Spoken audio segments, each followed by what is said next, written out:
He leaned in close, his breath sour with whiskey, his words sharper than the knife on the wedding table.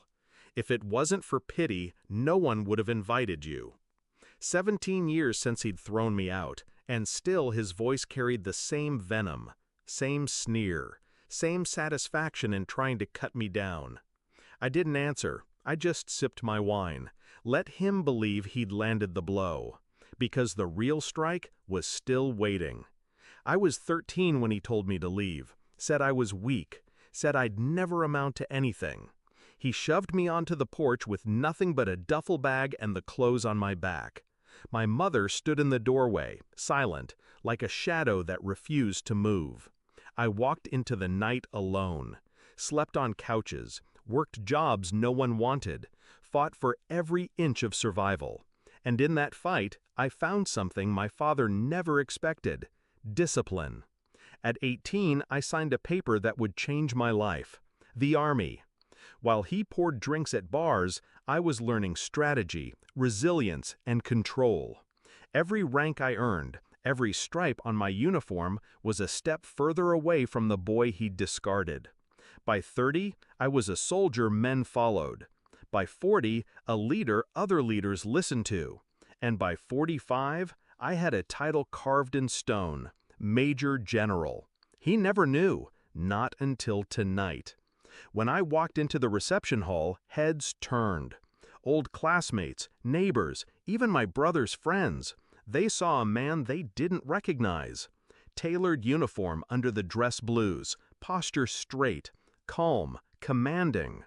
But my father saw only the boy he'd broken.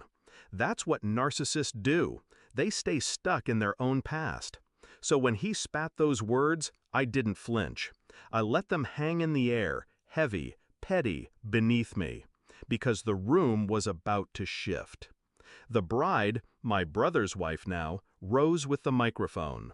She tapped the glass, her voice bright and warm.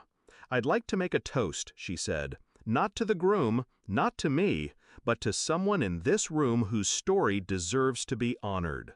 The crowd murmured. Glasses stilled. My father's smirk grew. He thought she meant him. Then she turned. Her eyes found mine.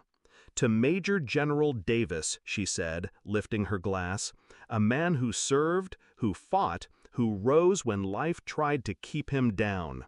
A man I am proud to welcome into this family." The room erupted. Applause thundered against the chandeliers. Glasses clinked. People stood. I raised my glass, steady, calm. My father didn't move. The look on his face, priceless. His smirk collapsed, his jaw slack, his skin pale. The title echoed in his ears: Major General. The boy he'd thrown into the street now outranked him in every sense of the word. He whispered, almost choking, "General?" I met his eyes. Cold, controlled. 17 years, Dad. Maybe you should have paid attention. He blinked fast, searching for words, but none came. The man who once defined himself by power, by dominance, had just been stripped of it, in front of everyone. The night moved on, but for him, it ended there. Every laugh, every cheer in my honor was another nail in the coffin of his pride. I didn't gloat, didn't rub it in. That's not how real power works. Real power is silence while they crumble under the weight of their own regret. When he tried to approach me later, I excused myself. Let him stand alone in a crowd that now looked at him differently. No longer the patriarch, just the bitter man who'd kicked out a future general. As I drove away that night, uniform jacket folded neatly beside me, I thought back to the porch 17 years ago. His words had been meant to destroy me. Instead, they became fuel. He gave me nothing, and from nothing, I built everything.